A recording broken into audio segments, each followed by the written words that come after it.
Hello and welcome to Mums at the Table, where we have real conversations about all things family and life. Joining me today in the fun seats to have a cuppa and a chat is Shona, Rachel and Melody. Welcome, ladies. How are you? Good, and you? Good. You keeping your head above water? Just. Oh, good for you. Lucky you. Good for some. Well, are you aware that on average, one or more people die each week from asthma in Australia? Today, we chat to Asthma Australia CEO Michele Goldman and find out the facts and some promising new research. You're going to want to hear that. We're also chatting about who to choose for a guardian if your children find themselves in the case where both parents die. We've got Gia and Olive who are in the kitchen, plus we have a cookbook giveaway. But to start us off today, we are talking about Melody's favourite topic, caring for our environment. I like it. Well, how environmentally responsible is your family?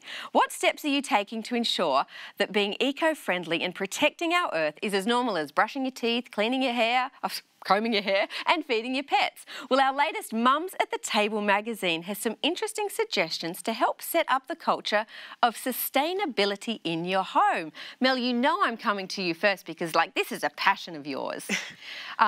What are the things that you are doing in your home to sort of teach your son to be more sustainable for the environment? What's a natural thing that you do that you don't think anything about anymore? Well, it's actually quite fun, recycling. So we've got different places in our homes for different recycling stuff. Don't ask me why, but the paper goes there, the plastics go over there. We like exercise in our house. and so That's why I don't recycle.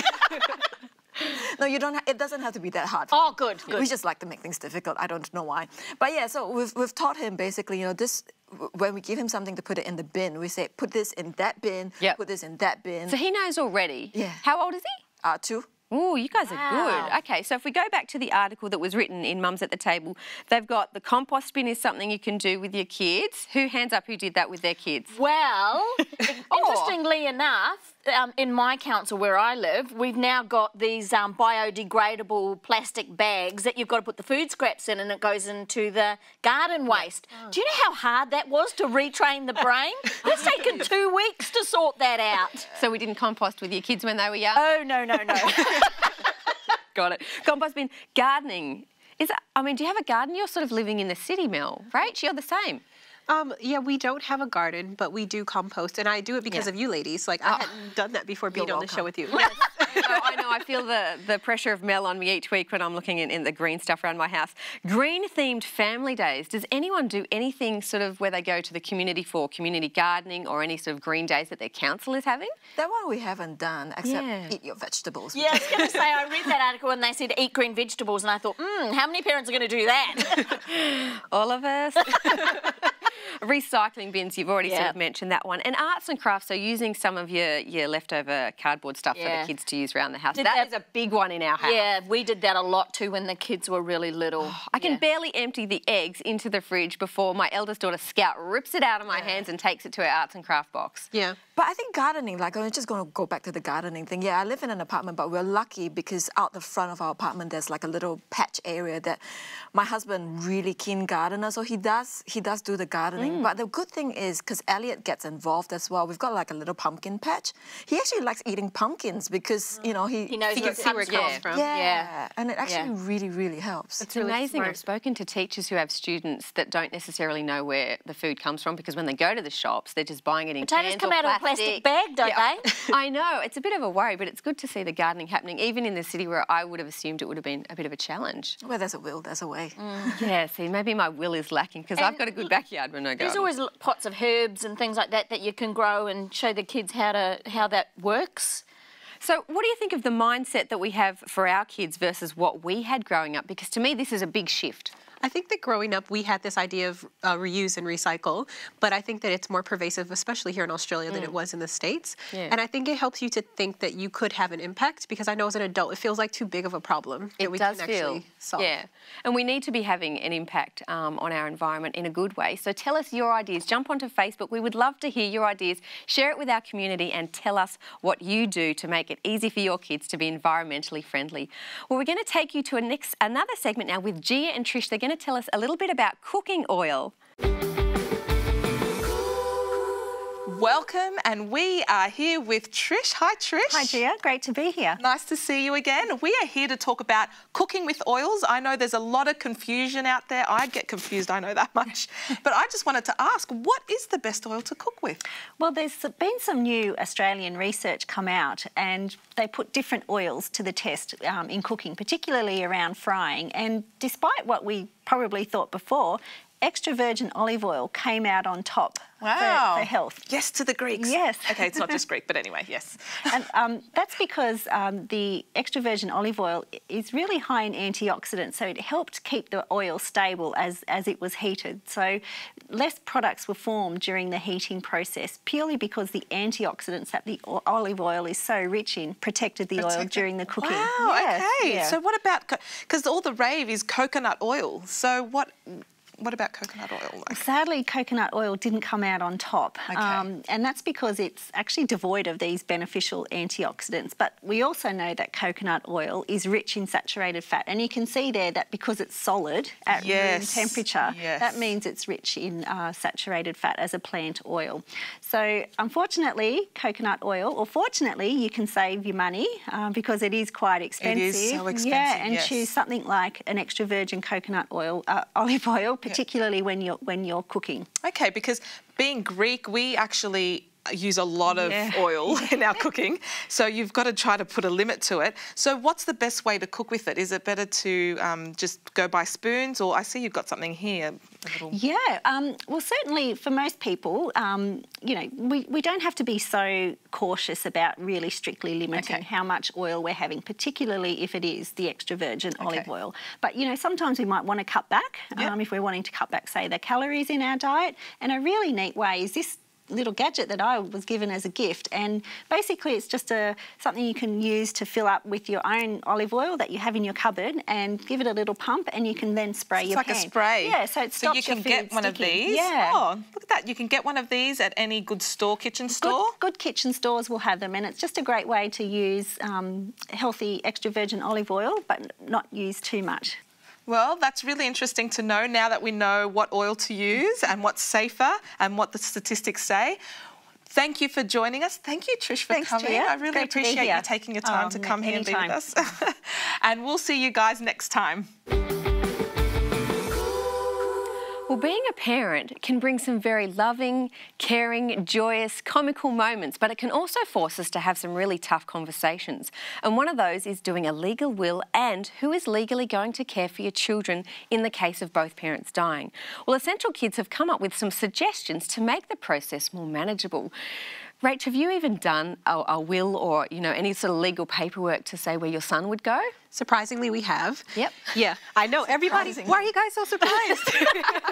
Mine are ready to leave home and I still haven't done it. It looks very responsible of me. Now, the reason why we did it is because I needed to process my visa application here. Okay. And it's just another step that shows how serious your relationship is. Yeah. So I think we did it, and it was a hard decision to make, like to kind of think through. It's a hard conversation. So how did you come up with who was going to look after your child if something horrible should happen to you? Yeah, I think we just thought about who would be able, I mean, obviously you're going to leave funds for them, but who would still be able to, you know, have the means to be able to do it, who had the time, who was still working, like who was nearby, if, like what age the child would be and what country he should live in. Like if he's grown up in Australia, he'd be used to. Those are big questions you had to ask. Yeah, so it was tough. It was, I mean, and I think the thing that made me feel settled as well is that our immigration officer told whoever was helping us, he said it didn't have to be a forever decision. Like in 5 years, if you change your mind, you can go update your documents. Like if you were really close with your best friend at one point in time and you guys aren't as close anymore, you can always go change the documents. So did you choose a best friend to look after your child, or did you choose family? Member. Yeah, right. We chose a family member. Yeah. It felt like a natural fit, but you know, over time we could decide that decision, you know, we might change it again. Because I know we talked about it when we went to Cambodia about, you know, if something should happen to Gary and I, who would look after the children. And we struggled because none of our family around us have the same belief system as we do. And for us, that was a really difficult question on who would raise the kids believing the same things we do.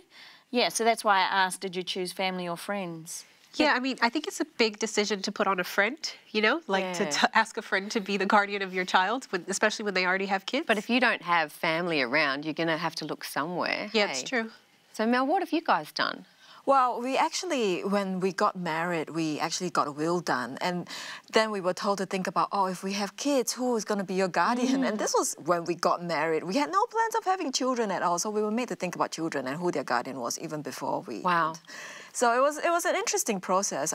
Same thing, we chose a family member as well, simply because, you know, for us, our family, we knew the values, the beliefs and everything. And so we wanted the child in that same system, I guess.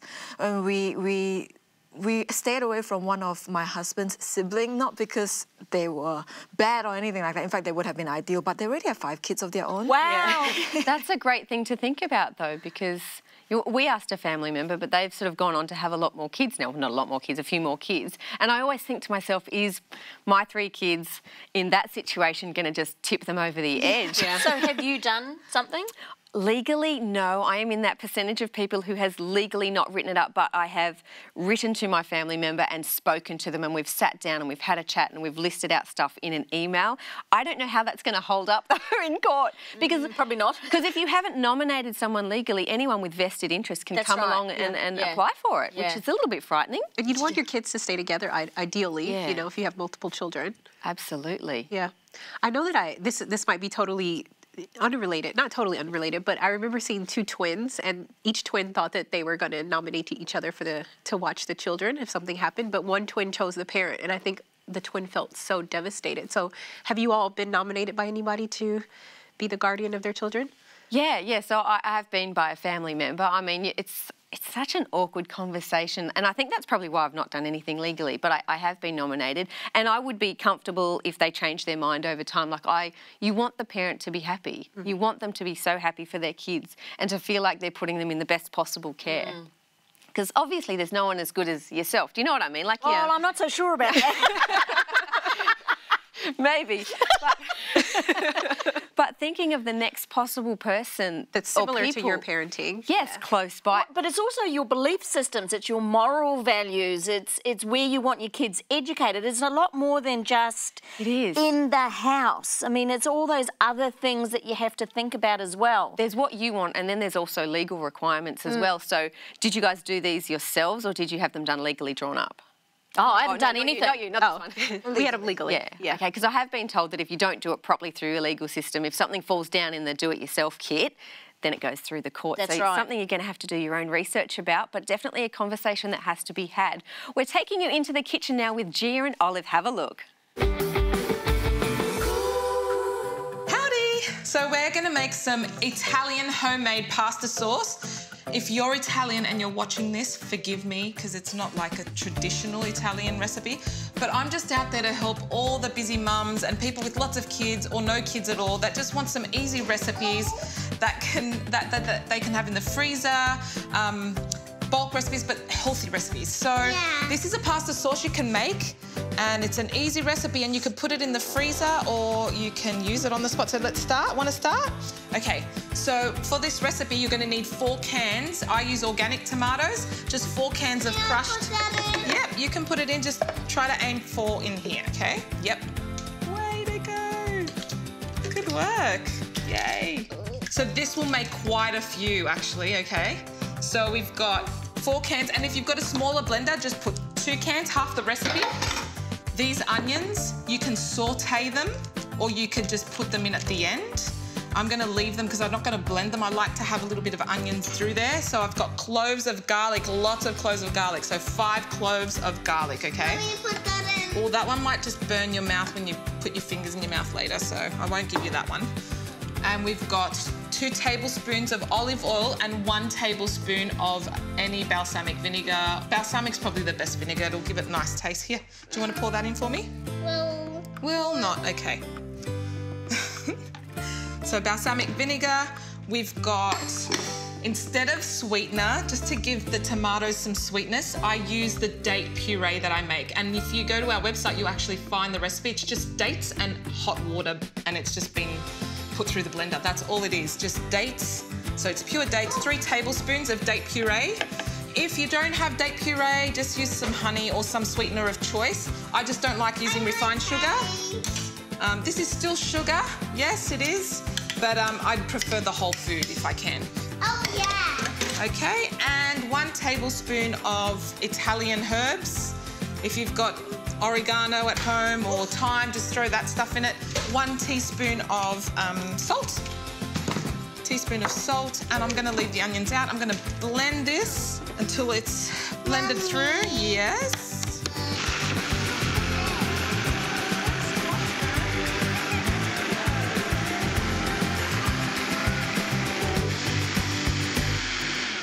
And it's ready. I just blended that for half a minute. You can blend it for more if you like. I just like a little bit of the garlic to come through and a few of the herbs. Are you okay? Come on, up you get. You can't do that. Was just a one-off that you fell off. You can't just reinvent that. It doesn't work.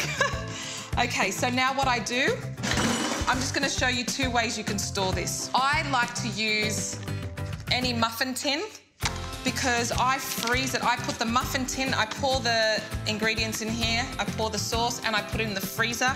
And then once it's frozen, I put them in bags because each muffin size is like, you can use 2 of those or 1 per person. So say you've got 5 people for dinner, you just go to your freezer, take 5 bits out, put it in your pot, heat it up. You can put your onions in first and saute them, then put the sauce in, or you could just put this in the actual sauce, which I'll do here, and I'll just mix it through. But I like to saute, so remember that, I love to saute the onions, but I'm just not doing it today. But if you don't mind having onions without sauteing them, that's fine as well. It's going to be delicious regardless. It is a really, really good and tasty sauce. Another way I like to store it is just in a bag, a Ziploc bag. This has actually gone really funny because it was in my freezer, but if you want to store things in your freezer for next time, just put them in here in Ziploc bags once they've cooled down, and you just put them in your freezer on top. Soups on top of each other. It just makes storing so much easier, so much more room, and then you've got food ready for your kids when they come home from school and you don't have to stress.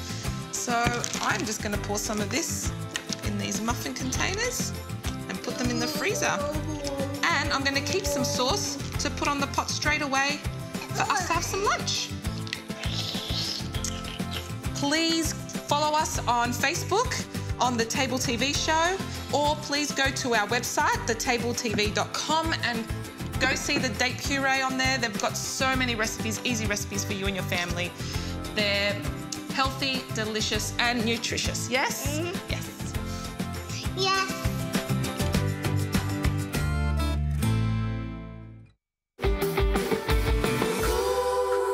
Well, if you are interested in some more great and healthy recipes, we have a cookbook giveaway for you today. We are giving away this little book, Health and Happiness. If you would like your free copy, all you need to do is email us at hello@thetabletv.com. All you just need to do is write Health and Happiness when you request that. If your thing is talking, you're more than welcome to give us a call from Australia and New Zealand. The numbers are on your screen. Well, in Australia and New Zealand, 1 in 9 people suffer from asthma. Over 400 people in Australia and over 70 people in New Zealand die from the disease every year. To get the facts on asthma and to chat about some promising new research that has come out, we have with us Asthma Australia CEO Michele Goldman. Michele, thank you so much for joining us today. We appreciate it. My pleasure. We want to get a little bit of the lowdown on asthma. First of all, we're going to start. What is asthma? What does it do? Yeah, so a number of things happen in the airways when you have asthma.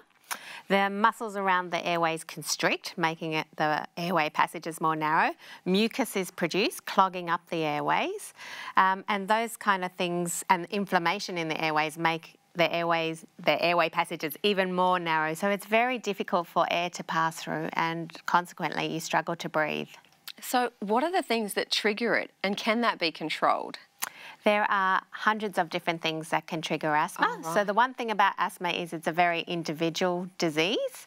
Everything from pollen to dust to cockroach feces to tobacco smoke to laughter. Even sex can be a trigger for asthma. Unlucky. Unfortunately for some people. So it's really about understanding what triggers your asthma, and yes, it's important to try and avoid exposure to those kind of things.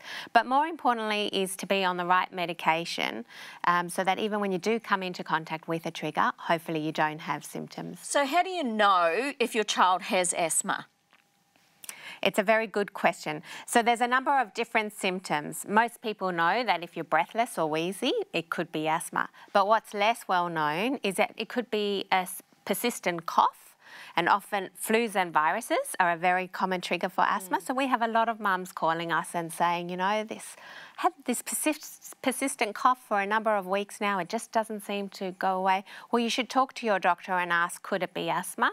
And also a tightness in the chest, which for young children is very difficult to describe. So sometimes diagnosing asthma can be very challenging.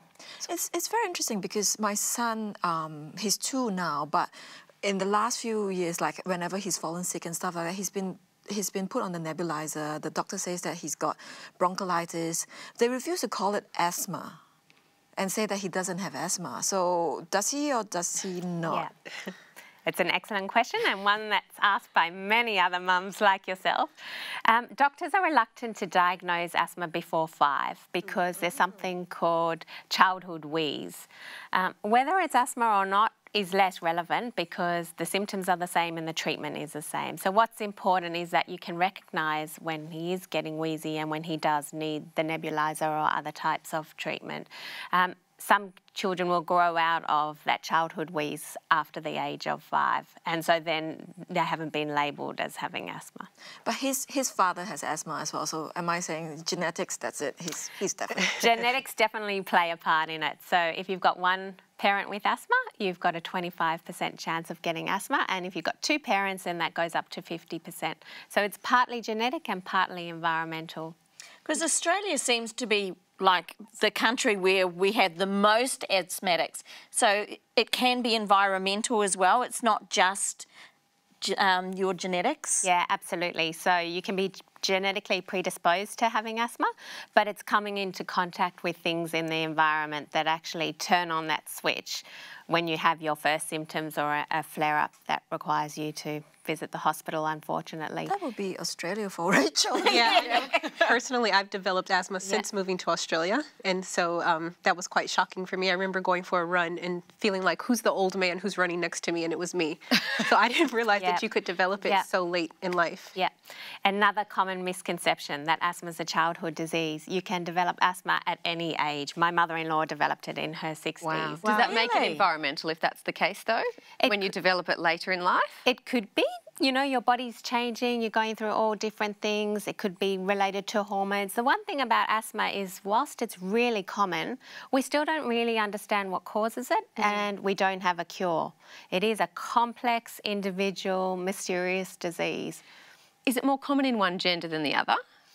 Because I have heard that it's more severe in the women or the girls that it's in, but what crack the myth for me. Yeah, so what the stats show is up to the age of 14, it's more prevalent in boys, but after that, it's much higher prevalence amongst females. Oh, do we know why?